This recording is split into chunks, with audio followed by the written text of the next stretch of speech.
जैनम जयतु शासनम जैनम जयतु शासनम। नमः समयसाराय स्वानुभूत्यातकास्ते चित्स्वभावाय भावाय सर्वभावान्तरचिदे सर्वभावान्तरचिदे सर्वभावान्तरचिदे।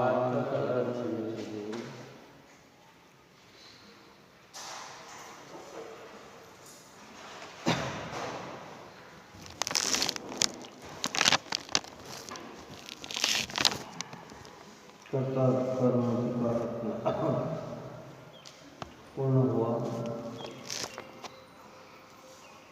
तीसरा अधिकार पुण्य पाप। जीवाजीव अधिकार के बाद जीव ने जो कर्तापन की मान्यता थी वो मिटाई। अब यहाँ पुण्य पाप अधिकार की चर्चा करते हैं। देखिए पहले दो बार फिर प्लस पुण्य पाप दो कर्म बंद रूप दुर्मानी शुद्ध आत्मा जिन लो नमो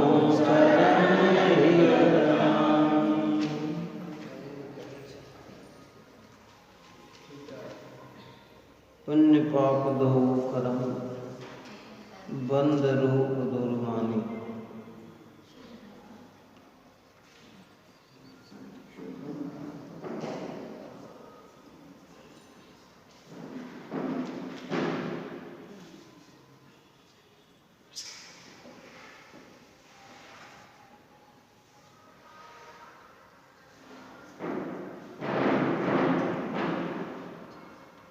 शुद्ध आत्म जिन लहो नमो चरण हित जान। पुण्य और पाप दो कर्म दोनों कर्म हैं। पुण्य अर्थात शुभ परिणाम, पाप अर्थात अशुभ परिणाम। अशुभ परिणाम पंचेंद्रिय के विषयों के लक्ष्य से होते हैं। हिंसा, झूठ, चोरी, कुशल, परिग्रह के परिणाम होते हैं। आरंभ सारंभ के परिणाम होते हैं। निर्दयता, कठोरता के परिणाम होते हैं। ये सब अशुभ परिणाम हैं। अगर अध्यात्म की शैली में कहा जाए तो कषायों की तीव्रता के परिणाम जितने भी हैं वे सब अशुभ हैं। काय के तीव्र कषाय के परिणाम सब अशुभ हैं। उसकी भेदता में कही पांच इंद्रिय के विषय आरंभ सारंभ, हिंसा, झूठ, चोरी, कुचिल, परिग्रह, निर्दयता, कठोरता, ये सब अशुभ परिणाम हैं। और शुभ परिणाम अर्थात पंचेंद्रिय विषयों की हीनता का परिणाम, दया, दान, पूजा, भक्ति, वृत्तिशील का परिणाम, अहिंसा, सत्य, चौर्य, ब्रह्मचर्य, अपरिग्रह का परिणाम, करुणा, दया, वात्सल्य का परिणाम, ये सारे परिणाम शुभ हैं। शुभ और अशुभ परिणाम होते हुए भी ये दोनों परिणाम कर्म है। क्या है? बंद रूप दुर्मानी। यहाँ बंद दूर की जगह दुख होगा। बंद रूप दुख मानी। क्या ये बंद रूप है और इनको दुख रूप मानो। यार शुद्धात्म जिन लहो नमो चरण हित जाने। इनको जिन्होंने दूर कर दिया या दुख मान लिया और शुद्धात्मा जिन्होंने लखा है, अनुभव किया है, टीकाकार कहते कि नमो चरण हित जाने, कि मैं उन्हें नमस्कार करता हूँ। उनकी निकटता अपना हित मानकर, सुख मानकर मैं उन्हें नमस्कार करता हूँ। दुनिया की किसी की भी ताकत नहीं है ये पुण्य को कर्म कह सके। ये ताकत सर्वज्ञ भगवंतों की, कुंद कुंद आचार्य की परंपराओं की ताकत है कि जो पुण्य को भी कर्म कहते हैं। आई बात समझ में? सारा जगत पुण्य को धर्म मानता है। जैन धर्म ही एक ऐसा पवित्र धर्म है कि पुण्य भी धर्म नहीं कर्म है क्या। और इस पुण्य से भी परे शुद्धात्मा है। कौन है? जो शुद्धात्मा को लगते हैं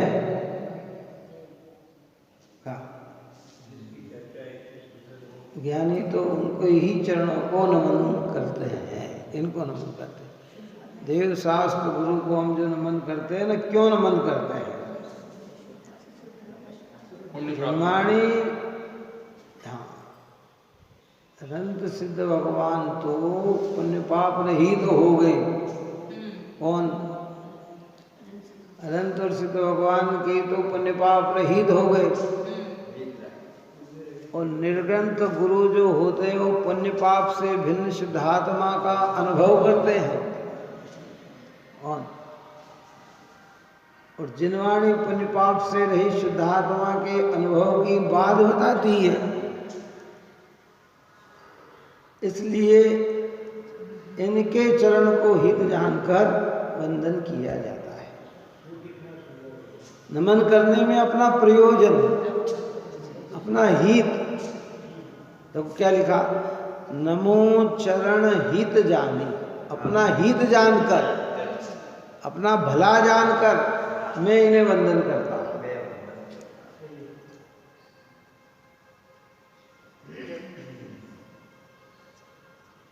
पुण्य जो पवित्रता को प्राप्त कराए सो पुण्य, ऐसा भी एक संदेश मिलता है।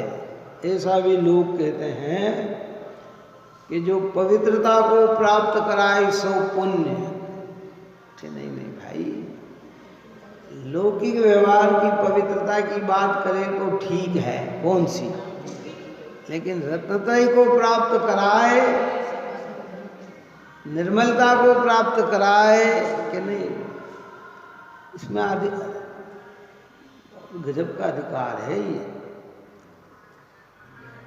सामान्य पुरुष को तो इनकी खबर ही नहीं है।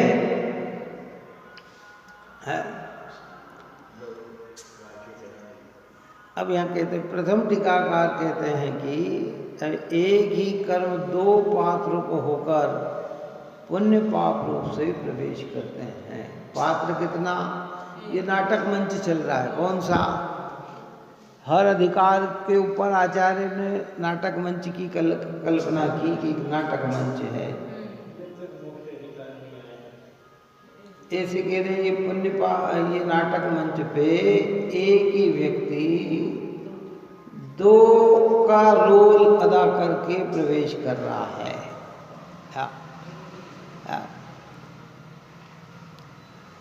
पुण्य पाप रूप से प्रवेश कर, जैसे नृत्य मंच पर एक ही पुरुष अपने दो रूप दिखाकर नाच रहा हो तो उसे यथार्थ ज्ञान पहचान लेता है और उसे एक ही जान लेता है।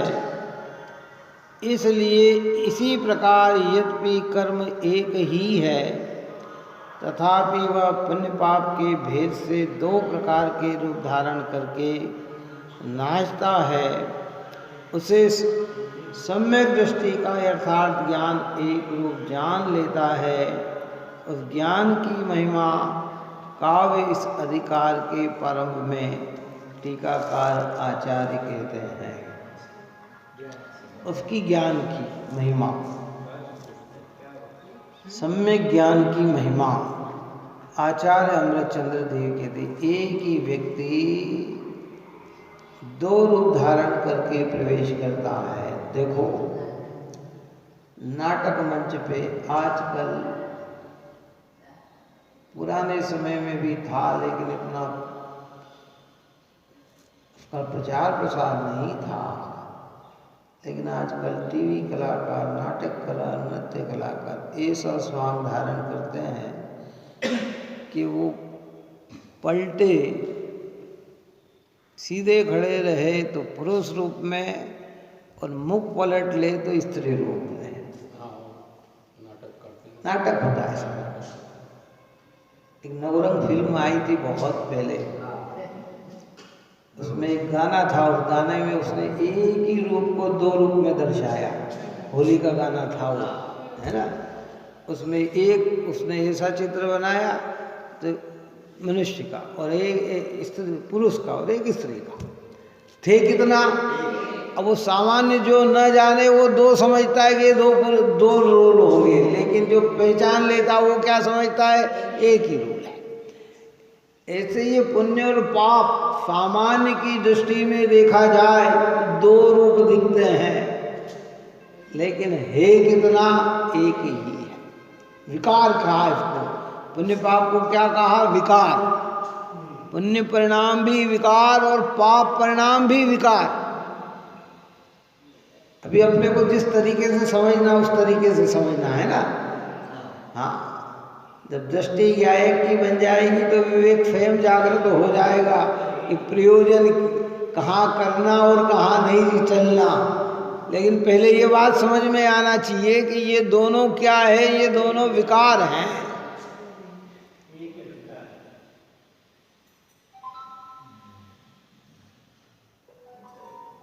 दृष्टि की अपेक्षा तो इसे इसी रूपकता में स्वीकार करना है।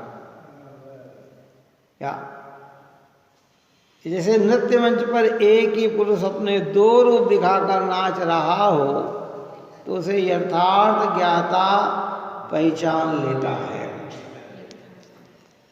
तो क्या होता है, फिल्मों में बहुत सारी चीजें होती है, टीवी कलाकार, एक व्यक्ति है वो भेष बदल कर आता है, दाढ़ी मूछे लगा, यूँ सामान्य रहता है और फिर वो दाढ़ी मूछ लगा के आता है। तो सामान्य व्यक्ति वो वहाँ तो ये बताते कि वो फिर पहचानते नहीं है कौन, नाटक मंच पे, लेकिन जो देखने वाला फिल्म देख रहा है वो समझता है कि ये वही रोल है, ये बदल के आया है। कौन समझ में आया? वो वहाँ तो उसे बताते कि वो भेष बदल के आया, तो सामने वाले ने पहचाना नहीं। क्या है, जैसे पुलिस हो, CID हो, वो सामान्य तो वो समझते कि ये नहीं पहचाना, लेकिन वो देखने वाला, टीवी देखने वाला समझ लेता कि ये वही है जो पहले था। तो ऐसे ये पुण्य पाप जो है ना, ज्ञान में पहचाने नहीं जाते, अलग अलग दिखते हैं, लेकिन सम्यक ज्ञान तो जान लेता है कि ये दोनों ही आत्मा की शुद्ध अवस्था है। कौन सी अवस्था है? विकारी अवस्था है। बहुत हृदय में हिम्मत चाहिए इसको इतना समझने के लिए। समझ ये कुंद आचार्य की परंपरा का माल है ये। सामान्य जनता के तरह साहब पुण्य को भी कर्म के दिया, पुण्य को भी ऐसा के दिया जिससे पवित्रता की प्राप्ति होती है, उसे भी संसार का कारण कह दिया। कि ये बात किसी ने अपने घर से नहीं कही है, ये तीर्थंकर भगवान की बात है। बस खाली समझने की एक व्यवस्था है इसके अंदर। हाँ, और उसे एक ही जान लेता है। इसलिए यद्यपि कर्म एक ही है, देखो क्या क्या शब्द का प्रयोग किया कि यद्यपि कर्म एक ही है तथापि वह पुण्य पाप के भेद से दो प्रकार के रूप धारण करके नाचता है। कर्म तो कितना एक ही है और वो नाचता किस प्रकार है? दो रूप होकर नाचता है, दो रूप धारण करके नाचता है। ये दोनों विकार है। शुभ अशुभ एकांत दुख अत्यंत मलिन संयोगी है, अज्ञान विधाता है इसका, निश्चित चैतन्य विरोधी है, काटो सी पैदा हो जाती चैतन्य सदन के आंगन में। क्यों किसके आंगन में खड़ी हो गई है? चैतन्य सदन के आंगन में। डॉक्टर वाहिद साहब की पूजा में है काटो सी पैदा हो जाती। हमें तो ये भाव अच्छे लग रहे, कांटे लगते ही नहीं है। हाल तो अशुभ भाव ही कांटे नहीं लगते हैं, शुभ भाव की बात तो बहुत दूर की रही। कौन सी लगते हैं? नहीं लगते। पांच इंद्रिय के भोग हमें कांटे जैसे नहीं लगते, सुहाने लगते हैं। आरंभ सारंभ के कार्य हमें कांटे जैसे नहीं लगते, परिग्रह की वृद्धि हमें कांटे जैसी नहीं लगती है? नहीं लगती भाई। जिन्हें चैतन्य को प्राप्त करना है उन्हें तो ये कांटे जैसे लगते हैं। समझना तो पड़ेगा भाई बात को। देखो धर्म का मर्म समझना है तो उसकी गहराई में जाना पड़ता है। कहाँ? धर्म का मर्म समझना है तो उसकी गहराई में जाना है। तो गहराई में नहीं गए तो ठीक है, ऊपर को कई लोग आप और हम भी ऊपर ऊपर में यही कह देते अरे पुण्य भी है ही है, पुण्य भी बंद है, पर क्यों है, कैसे है, क्या कारण है, ये बात नहीं समझते हैं। तो हम अभी उसमें बोला ना, कल भी बोला था कि भाई कि विषयों को है ही कहते हैं लेकिन वांछा पूरी विषयों की ही रखते हैं। इंद्रिय सुख को दुख कहते हैं लेकिन वांछा पूरी इंद्रिय सुख की ही रखते हैं। बोलो हमारी इच्छाएं क्या हैं? यही तो है। क्यों है कि हम उसकी गहराई को नहीं जानते, इसके मर्म को नहीं जानते।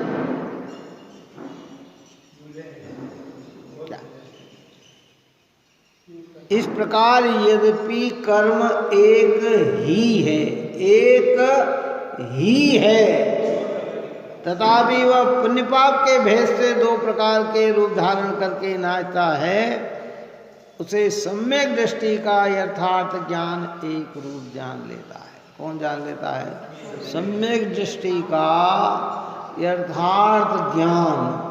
क्योंकि सम्यक दृष्टि का ज्ञान सपर प्रकाशक होता है। स को स्व और पर को पर जानकर सम्यक ज्ञान प्रकट हुआ है। राग को, पुण्य को, पाप को अपने से भिन्न जानकर सम्यक दृष्टि हुआ है। तो वो कैसा जान लेता है? उस ज्ञान की महिमा का काव्य अधिकार के प्रारंभ में टीकाकार आचार्य कहते हैं। टीकाकार आचार्य अमृतचंद्र देव, जिन्होंने आत्मख्याति की टीका अमृतमयी टीका रची है ना। अमृतचंद्राचार्य देव ने दो कार्य किए। कितने?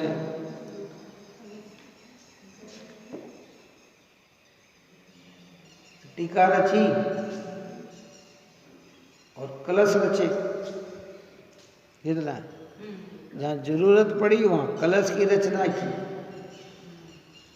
है, और जहाँ आचार्य की कलश नहीं रचे उसमें आचार्य क्या कहते हैं उसको सरलीकरण करके हमारे सामने पेश करा कि देखो इस गाथा का ये कहना चाहते हैं, ये अभिप्राय है आचार्य। घबराना नहीं हो, थोड़ी स्थूलता है, क्योंकि अपन ऊपर कर्ता कर्म अधिकार की फिर राग से भिन्न आत्मा को समझ के आए हैं। जहाँ कहा ना आश्रो, आश्रो यानी शुभाशुभ भाव है ना। पुण्य पाप के परिणाम, रागादिक परिणाम, मिथ्यात्व के परिणाम, कषाय के परिणाम, अच्छे बुरे परिणाम, मन तीव्र परिणाम। मेरा चैतन्य आत्मा इससे कैसा है, भिन्न है, उससे भिन्न है। उस आश्रव के दो भेद किए, पुण्य और पाप, शुभ और अशुभ। देखो आश्रव अधिकार तो अलग से चलेगा ही चलेगा, कौन सा, इसके बाद अधिकार आश्रव अधिकार है। लेकिन उसके पूर्व में आचार्य देव ने पुण्य पाप अधिकार अलग से रचकर, 7 तत्व में पुण्य पाप के नाम नहीं है। कितने, 7 तत्व में आश्रव का नाम है, पुण्य पाप का नाम नहीं है ना। जीव अजीव आश्रव बंध संबंध निद्रा और मोक्ष, ये 7। और 9 पदार्थ में पुण्य पाप का नाम है। किसमें, 9 पदार्थ, पुण्य पाप मिलाएं तो ये 9 पदार्थ हो जाते हैं। पुण्य को पुण्य और पाप को पाप ही समझे, लेकिन दोनों है एक ही, यानी दोनों आश्रव ही है। बात समझ में आई कि नहीं आई? यहाँ पे ये पुण्य पाप अधिकार जो आचार्य ने लिखा, तो इसका मतलब कुछ विशेष कहना चाह रहे हैं? विशेष यही कहना चाह रहे हैं कि जगत के अज्ञानी जीव पुण्य को धर्म मानते हैं, पाप को कर्म मानते हैं। तो ये तुम्हारी मान्यता का अभाव करके दोनों को कर्म मानो, धर्म नहीं है। पुण्य को सुख रूप मानते हैं, पाप को दुख रूप मानते हैं, कहते ये दोनों दुख ही है, इसमें सुख नहीं है। पाप को पराया जानते, पुण्य को अपना जानते हैं। ये कहते ये दोनों ही पराये हैं। पाप छोड़ने योग्य समझते हैं, पुण्य ग्रहण करने योग्य समझते हैं, इन्हें दोनों ही छोड़ने योग्य है। आता ही समझ में नहीं आएगी।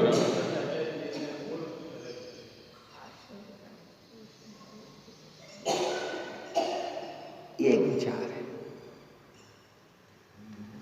बहुत गहरी बात है क्या। इसलिए उस ज्ञान की महिमा का काव्य इस अधिकार के प्रारंभ में टीकाकार आचार्य कहते हैं। ये एक अद्भुत आचार्य अमृतचंद्र देव की एक महिमा है कि जिन्होंने हर अधिकार के प्रारंभ में और हर अधिकार के अंत में सम्यक ज्ञान की महिमार्थ कलश की रचना की। उस ज्ञान की महिमा को महत्व दिया कि जो ज्ञान वास्तविकता को जानता है, समझता है।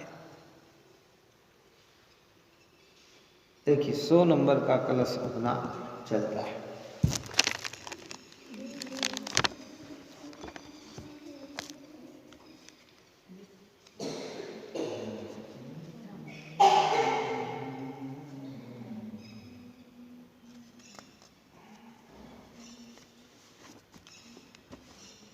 शुभ शुभ के भेद से जो दो पने को प्राप्त हो, वह कर्म भी जिसके हृदय से एकता को प्राप्त हो।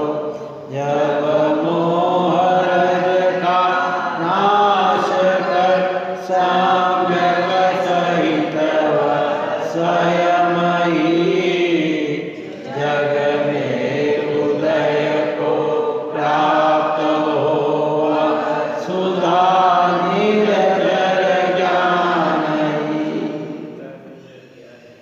जग में हृदय को प्राप्त होगा, सुधा निर्धर ज्ञान ही।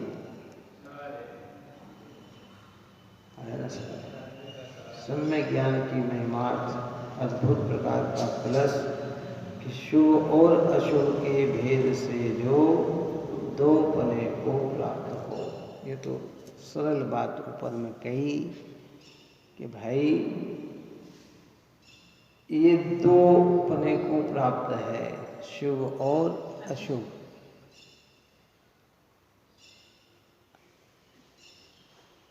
वह कर्म भी जिसके उदय से एकता को प्राप्त हो।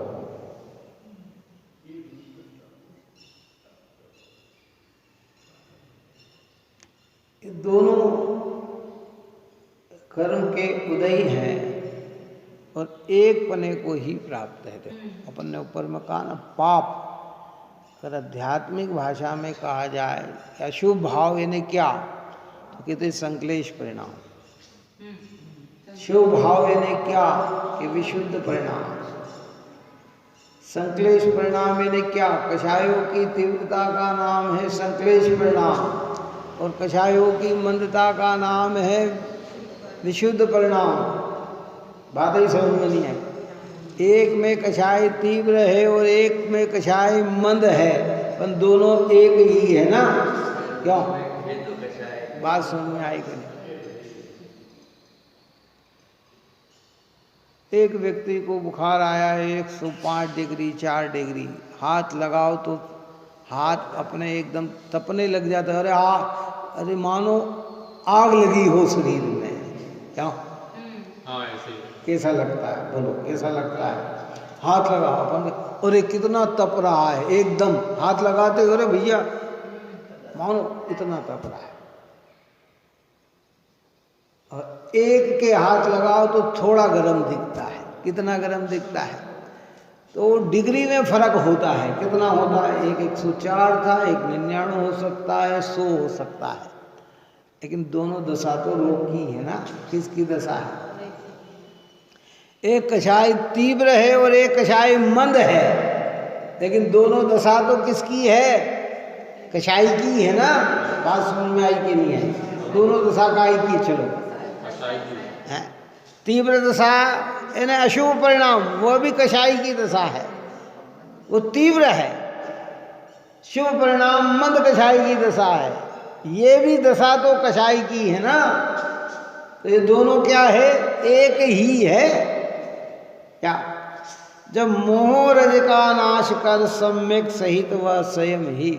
और जब ये मोह रज का, मोह कर दर्शन मोह का जब नाश होता है, जब पहचान लिया जाता है, दर्शन मोह का नाश होता है, तो सम्यक सहित वह स्वयं ही जग में उदय को प्राप्त होगा।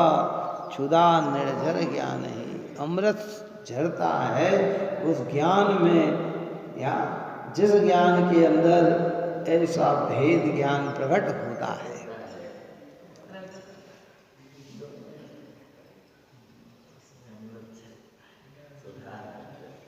बात ही समझ में नहीं है।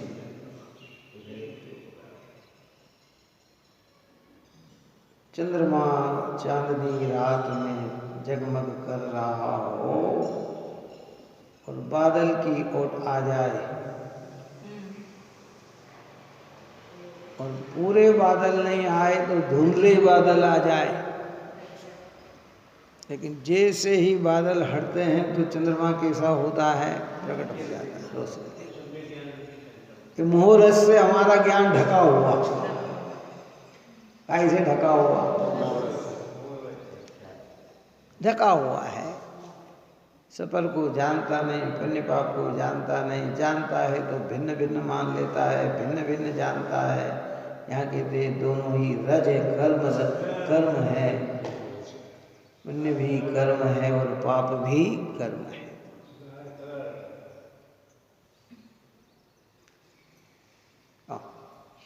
वो कहते हैं ना, अभी एक पत्थर भगवान बन गया और एक पत्थर उसी के यहाँ ऐसे ही पड़ा हो, समझ में आई बात है? पत्थर की दृष्टि से तो दोनों क्या है? तो है ना। चलो भगवान का दृष्टांत तो दूर है, लौकिकता में लगा लेते। ये वही पत्थर हमारे मकान में लगा हो तो सुंदरता को प्राप्त हो रहा है, और वही पत्थर गोडाउन में पड़ा है तो कालीमा खा रहा हो, लेकिन दोनों है क्या? एक ही है ना, अलग थोड़ी है, एक ही है ना। पुण्य पाप दोनों कालीमा है, दोनों कालीमा है। इसलिए भारत जी ने लिखा ना, पुण्य शुभ अशुभ एकांत दुख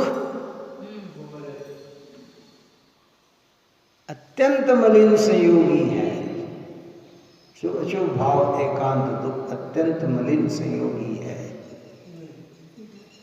अज्ञान विधाता है इसका, निश्चित चैतन्य विरोधी। अज्ञान इसका विधाता है, विधाता यानी उत्पन्न करने वाला है।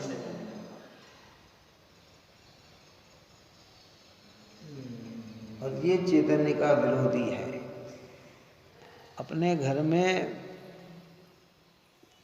बाहर हम कांटों का वृक्ष बोएं तो नुकसान किसके जीवन में होगा? क्यों? घर में प्रवेश कर रहे हैं ना, वो कांटे बो दिए तो वो अहितकारी किसके लिए है? कि तेरे लिए ही अहितकारी है। तो हम इतने समझदार चतुर हैं कि कांटे बोएंगे तो घर के अंदर नहीं बोएंगे, बागर लगाएंगे तो बाहर लगाएंगे कि दूसरा प्रवेश न करे है? तो ऐसे कह रहे कि ये दोनों है ना, कांटों सी पैदा हो जाती है। चैतन्य सदन की मेरे ज्ञाय भगवान आत्मा में चिन्मात्र चैतन्य मूर्ति में ये भाव कांटों से पैदा होते हैं। ज्ञानियों को लगते हैं इसलिए वो दूर कर देते हैं, हमें लगते नहीं हैं इसलिए हम दूर नहीं करते। हाँ, घबराना नहीं। टोडरमल साहब ने इसके विषय में अनेक दृष्टांत दिए हैं कि भाई देखो, नीम भी कड़वी होती है और जहर भी कड़वा होता है, विष भी कड़वा होता है, दोनों कड़वे हैं। खाना दोनों ही नहीं है, तुझे मिश्री ही खाना है, अमृत ही पीना है। लेकिन जब तेरे को रुक नहीं सकता है तो खाना ही पड़े तो भाई नीम खा लेना, विष मत खाना। ऐसे कह रहे पाप पुण्य दोनों ही दुखदाई है। तू तो अपने ज्ञान में ही निमग्न रहे, ज्ञाता ही बना रहा, परंतु रहा ना जाए तो देव धर्म गुरु की आराधना में आना, दयादान पूजा के भक्ति के परिणाम में रहना, करुणा वात्सल्य के परिणाम में रहना, हर प्राणियों के हित में और अच्छे में सोचना विचारना, क्या है? लेकिन ये सब क्या है? नीम खाना, पर उसका स्वाद कड़वा ही है, मीठा नहीं है।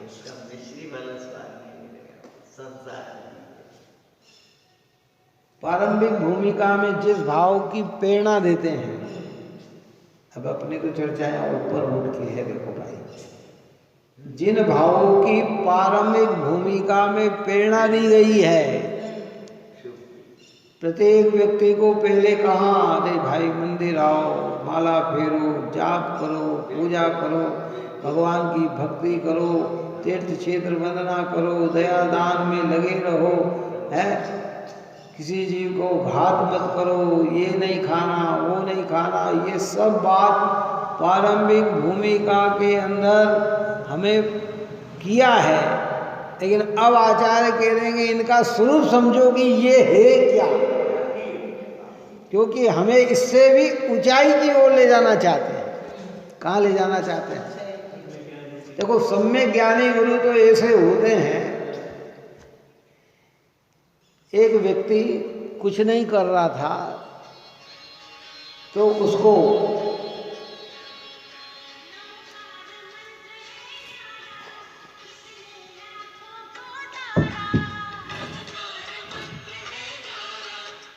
अगर कोई नौकरी लगा दी गई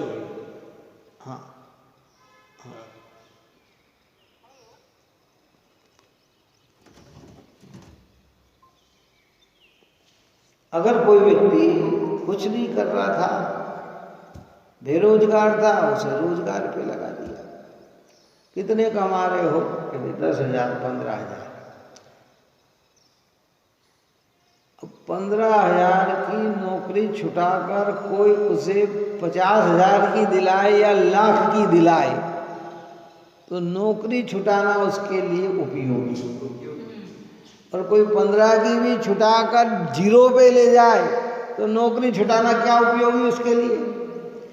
ऐसे आप और हम पाप में लगे हुए आचार्य हमको प्रारंभिक भूमिका में पुण्य में लेके आए। कहाँ लेके आए? रात्रि में नहीं खाना, अभक्ष्य नहीं खाना, करुणा का भाव रखना, पानी छान कर पीना है, सबसे मित्रता रखो, क्लेशता ना करो, ये सारी बात में लेके आए। अब यहाँ इससे भी ऊंची चीज में ले जा रहे हैं। कहाँ ले जा रहे हैं? अब वो ऊंची चीज को प्राप्त न करे और इससे वो नीचे चले जाएं तो कहते हैं कि भैया फिर तुमने तत्व का स्वरूप समझा नहीं। तत्व स्वरूप समझना है तो तुम्हें ऊंचाई की ओर जाना है, नीचे नहीं जाना है। नहीं तो कई लोग कहते साहब पुण्य पाप एक है, देखो यहाँ दोनों कर्म का, तो अब हम घर में रहें या मंदिर में आए, दोनों बात तो एक ही है ना। क्या भगवान की पूजा करें या ना करें, बात तो एक ही है ना। है? खाना का भाव करें या त्यागने के भाव करें, बात तो एक ही है ना, कि एक ही तो है, पर तेरी समझ में नहीं आया। हाँ, समझ में आ रही बात के नहीं आई? क्या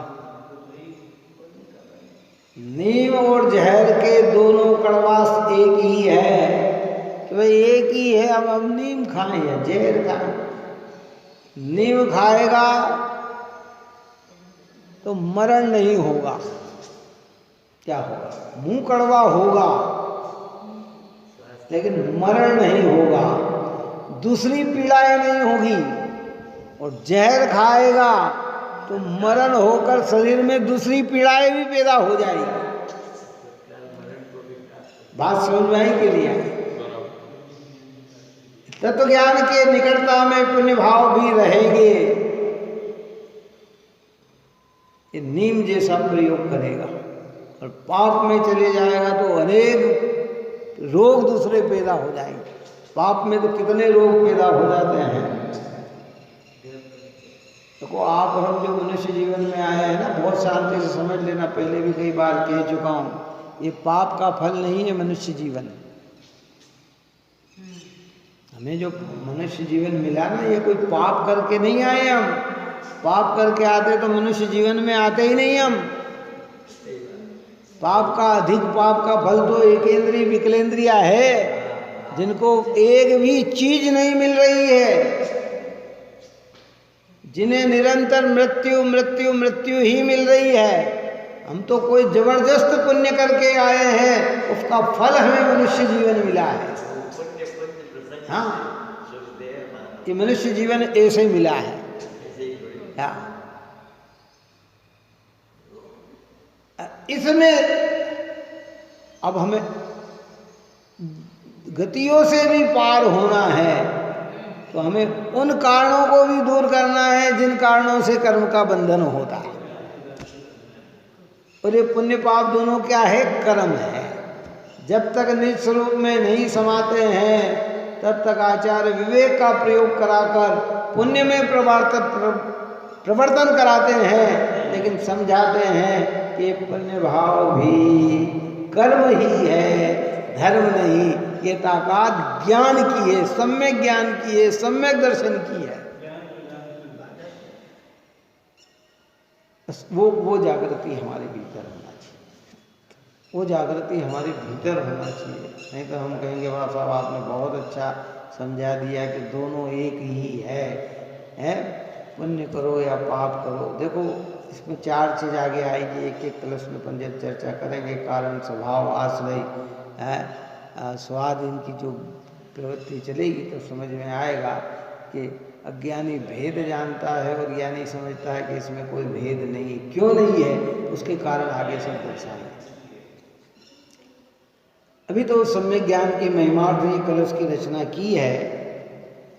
अब यहाँ कहते हैं, जब कर्ता कर्माधिकार के पश्चात शुभ और अशुभ के भेद से दिवत्व को प्राप्त उस कर्म को एक रूप करता हुआ, जिसने अत्यंत मोहरज को दूर कर दिया, ऐसा यह प्रत्यक्ष अनुभव गोचर ज्ञान सुधांशु सम्यक ज्ञान रूपी चंद्रमा स्वयं उदय को प्राप्त होता है। ज्ञान रूपी चंद्रमा, देखो क्या सबकी व्यवस्था समझो। जनवाणी में एक भी शब्द निष्प्रयोजन नहीं होता है। सम्यक ज्ञान को चंद्रमा की उपमा दी। हाँ, चंद्रमा का स्वभाव क्या है? शशांतिकरण तब हरण हेत स्वयमेव तथा तुम कुशल देत, पीवत पीयूष जो रोग जाए त्यो तुम अनुभवते भव न सके।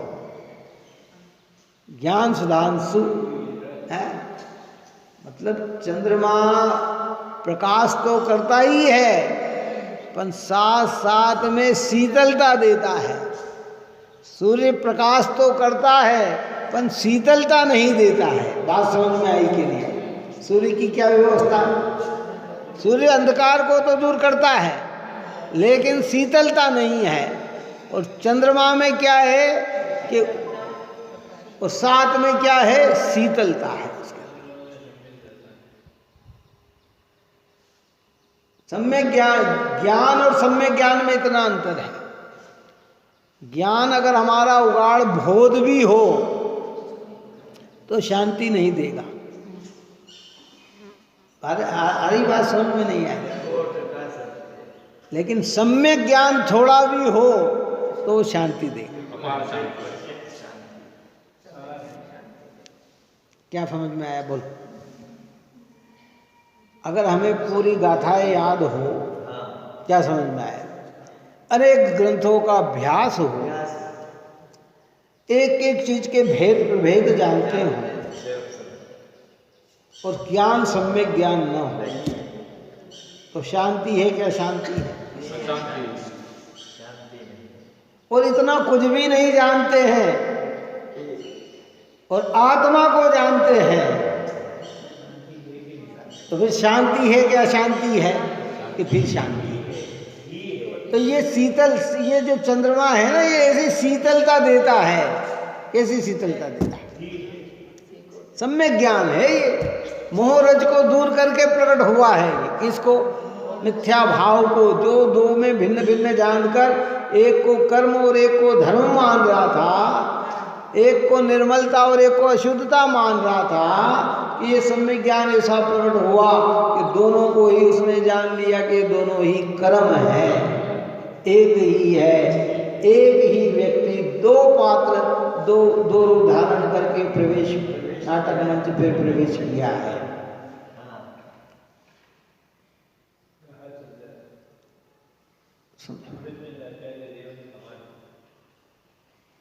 सूर्य में शीतलता की शक्ति नहीं, प्रकाशात्मक शक्ति तो सूर्य में है पर शीतलता की शक्ति सूर्य में नहीं है। चंद्रमा में प्रकाशत्वता भी है और शीतलता भी। देखो भगवान की भक्ति में दौलत राम जी ने तो इतनी उत्कृष्टता भावना भाई और दृष्टांत दिया कि शशि शांतिकरण तप हरण हेत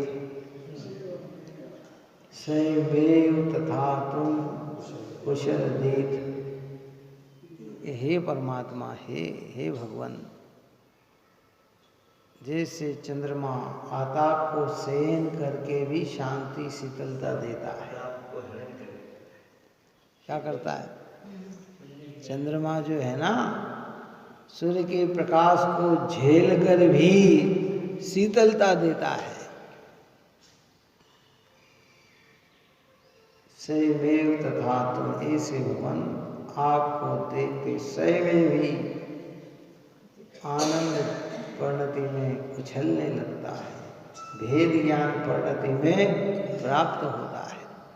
मैं शुद्धात्मा, मैं ज्ञान स्वरूपात्मा हूँ, ऐसा भेद ज्ञान जन्म होता है। स्वयं आनंद की लहर आने लग जाती, हिलोरे परिणति में उछलने लग जाती है प्रभु को देखकर कि ओहो मेरा स्वरूप तो ऐसा है।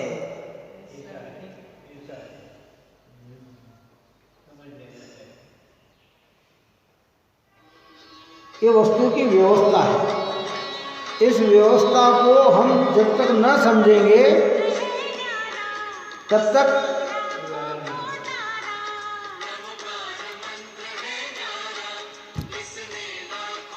इस प्रकार की चर्चाएं ठीक है। आगे प्रकरण अपना और चलेगा। आप हम सभी भी निरंतर भेद ज्ञान को प्राप्त होकर यथेष्ट ज्ञान की प्राप्ति करें, यही मंगल भाव है। सहजानंदे शुद्ध स्वरूपी अविनाशी हो आत्मस्वरूप। सहजानंदे शुद्ध स्वरूपी अविनाशी हो आत्मस्वरूप। सहजानंदे शुद्ध स्वरूपी अविनाशी हो आत्मस्वरूप। निज में बताए यह अनंत उपकार है, उसके लिए जिनवाणी माँ को वंदना शतवार है, वंदना शतवार।